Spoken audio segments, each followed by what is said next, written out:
When I was a child, my mom always told me, Angel, when you were born, all the angels came from heaven. Do you know why? Because you're special. On June 16, 2018, I launched my show, Have Faith, Let It Begin. I always wanted to change the world, share my personal testimony, share real-life stories and motivational topics to set out to go out and change the world. Join me each and every week, Monday through Friday, because this is a show all about faith.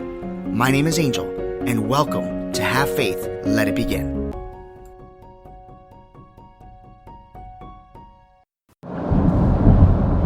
Have faith, let it begin. Hello everyone, my name is Angel, and welcome to Have Faith, Let It Begin. If you haven't had a chance, please subscribe to our show, visit our website, havefaithletitbegin.com, subscribe to our family email address. We are going to be giving announcements, putting you on our email list so that you know when we're going to have events, big announcements, of course, and different types of prizes that we're going to be giving out throughout the summer. Folks, let's get started with another episode. I had the opportunity to be with my colleagues this past week, and you get to talking, and all of a sudden they say something that triggers a memory, and instantaneously I wrote it down, and I said, yes, I remember this story. I want to share it with everybody. So for many of you that follow along with our show, know that in the past I was a server for TGIF Fridays. And I remember, everybody's got stories of when you were a server. They got the good ones, the bad ones. This has to be probably the most coolest thing that's ever happened to me. So, as a server, I was still fairly new. It was a part-time gig for me to make some extra money, as I was still a salesperson and helping run a branch primarily throughout the week. I needed a social life, and that was the closest thing I could come up with, a social life. So I started to become a server. Well, as fate would have it, one night I was given a table. It was a table for two, and I greeted them, and did my routine, made them laugh a little bit, and then all of a sudden, as many of you that may have served or are servers, I call them servers. I don't know if they're still considered waiters. I don't like being called a waiter. We were called servers, so we'll use that terminology. Everybody knows that you can get double sat, which means two tables come in at once. So I got triple sat. So I already took the order of a couple, and then I had three other tables. Out of the three other tables, one was, I believe, three. The other one was definitely a party of five, and it was another tabletop for two. So altogether, you had 2, 2, 3, and 5. So they all knew that I was getting triple sat, and everybody had pretty much good attitude. So we're talking, everybody's having a good time. So I decided to kind of put all the tables together. How I did that, I said, okay guys, you're all coming in, so we're going to treat this section like a giant family. I was like, we're going to take a giant drink order so that nobody has to wait. And everybody started cheering. So, again, these are all strangers, at one point. So we're taking the orders. Everybody's having a good time. Great personalities, great attitudes. And one couple was talking about how they just got back from a movie. And they had seen the Two Towers movie. And me being from New York, and this is in Providence, Rhode Island at the time, it was actually, I would say about maybe 10 months after the 9/11 incident. So, me being a New Yorker, I'm assuming, because I didn't have a social life and I didn't have time to watch TV, that they're talking about a documentary about the Two Towers. Little did I know, they're actually talking about Lord of the Rings, the Two Towers. So I catch wind of it, and I'm hearing their conversation. And as a server, you want to kind of keep in tune as to what's going on, so you can try to be part of the conversation if they allow you, and it allows you to give a good report with your customers, so that way your tip is good. I'm going to be honest. So I said, listen, that's great that they have a Two Towers movie. I interjected and I says, was it good? Was it sad?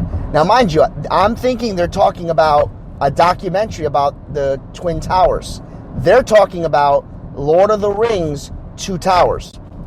So I said, was it sad? Was it good? Like, sad?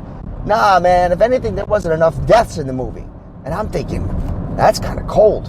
And the guy's like, yeah, a lot of people were beheaded and, people were stabbed. And I'm thinking, there was no stabbings on 9/11. And they're talking about the Lord of the Rings. So I start getting really, really mad. Like, really mad. And I'm to the point where I just don't want to serve them anymore. So I'll be honest, I kind of ignored them, because I was insulted. So I started taking everybody else's orders, making them laugh. And I finally go to the back and somebody sees me and they're like, are you all right? I'm like, who wants my table? These people are just downright rude. They're disrespectful and they just got no heart. They're like, what happened? Tell us what happened. Did they say something negative? I'm like, well, they're talking about that, that Two Towers documentary about 9/11 and they don't know I'm from New York. And immediately one of my friends is like, Two Towers documentary? Are they talking about a movie called The Two Towers? And I'm like, yeah. They're like, Angel, no, you don't understand. And I'm like, no, you don't understand. I'm from New York. You shouldn't talk about people's deaths like that. A lot of people, calm down. They're like, listen, they're talking about the Two Towers, Lord of the Rings. Now, let me just pause for a second, folks. This is back in 2001, 2002. It's not like everybody had a BlackBerry at Fridays. It's not like you could just go on your phone, Google it to show them. The phones that we had, texting wasn't really out yet. You know what I mean? So there was no way for them to prove it to me. So finally, I'm like, oh. It sunk in like, oh, okay, I've heard of Lord of the Rings. They're like, yes. And they had to explain it to me. So now, I'm in the back, and now I have to go back and, humble myself. So I decide to go back out on the floor, and I brought out, everybody's meals already went out because they have a food runner. And, my job is to go back and check. Thank God the food runner was really awesome. She checked on their meal. She refilled their drinks. So now here I come back, and I say, I want to apologize to everybody. I wasn't myself for the last 9 minutes. And they're like, yeah, what's going on? And they're calling me by my nickname that I went by as a server. And they're like, what's going on? You were all positive and all of a sudden you just left us. And I said, well, and so I explained to them the story. These people were hysterical, laughing. And it was like the funniest 5 minutes ever because everybody was just, it was just one of those things you just can't make up. Everybody's laughing. Here's the cool thing that really happened. From that issue that came up, and from that joke that was, I was the butt of the joke, obviously, I didn't realize, but all of those tables who didn't know each other began to speak to one another. And by the end of the night, which I did not know until months later when I got a phone call at my house stating that there was a giant group of people. It was my day off. They called me and they're like, Angel, we need you to come in. There's a table that will not take a sitting. It's a giant group. It's about 10 people, and they won't take a table unless you serve them. And I was like, well, I'm off. They're like, well, yeah, but they're requesting you. They said they're willing to wait for you. Would you come in? I said, yeah, I was curious. So when I came and I showed up at the front door, they all started applauding. These strangers became friends, and they started a friendship. And through, mutual friends of mutual friends, somebody got married to someone within the friendships. So it almost became like they became a family.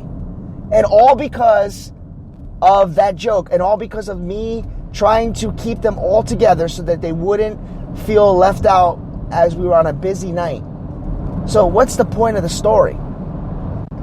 It is amazing how when people communicate with one another, when people share, in stories, when people humble themselves, when people say to themselves, listen, I messed up, I got to share something with you, kind of like what we do on this show. When we share stories, when we share things with one another, it is truly an amazing thing to bear witness and to watch God work his magic and put strangers together and to put them in a position where they feel that I was responsible, that I was the person that brought them together. Truly brought joy to my heart. So I keep speaking about random acts of kindness here. I keep talking about treating people with respect, showing support, showing love, showing the dignity that you have, and the passion that you have, and the joy that you have in your heart that God has bestowed upon us. It is so important to let that out. It is so important to show people that you care. It's so important to show people that you can trust in one another. It's my alarm going off at my house as I'm driving to work, so that means somebody drove by my home. So, with that being said, take today's story and remember the next time you go out, if there's people around you and they're willing to get into conversation with you, it's okay to let loose and say, how are you? It's okay to share a little bit, because you never know. That could be your next wife, your next husband, could be your next friends for life. And if we all do that, if we all allow ourselves to break free of our negativity and allow some people in, it will make the world a better place. Have faith. Let it begin. Thank you for listening to another episode of Have Faith, Let It Begin. That's right, Ariel. We're done with another show. And it's always great to have this show with you, man love. You know, we're going to encourage each and every person to listen to our show every single weekday. That's right, you and I are going to help change the world. Do you think that you can do that for me? Huh? Yeah, you know you can. She does. We want to let you know, and yes, we encourage you to listen to our show each and every weekday, and it's going to be live at 7:30. Make sure you're subscribed to our show. Make sure you get ready, fasten those seatbelts, because Ariel and I and my family are going to bring you a new topic, a new story each and every day, right? Isn't that right, Ariel? Yeah. And she's smiling at me. Guys, enjoy your day.